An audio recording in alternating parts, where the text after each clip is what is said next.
Today we're going to read Violet the Pilot on Kindle. So to use Kindle, you can press the buttons on the side or the arrow key.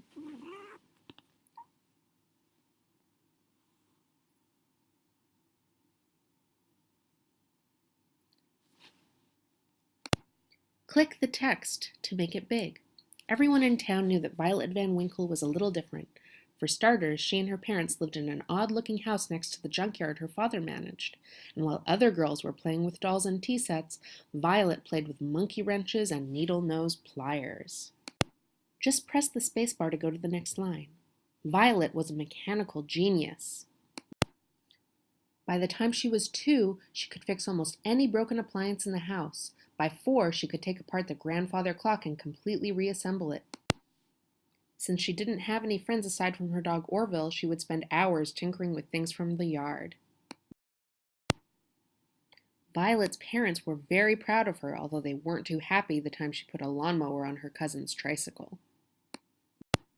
The older she got, the more interesting Violet's creations became. Around the time she turned 8, she was building elaborate machines from scratch, and not just any old machines. Flying machines.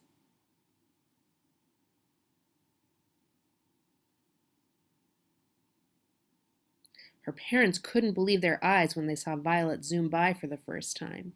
They were a little worried in the beginning, but they quickly saw that she was a pretty good pilot. "Careful not to hit the house," Violet's father would yell. "And put on a sweater," her mother would add. Violet used anything she could find at the junkyard to make her wonderful contraptions. There was the telebubbler, and the bicycopter, and the rocket can,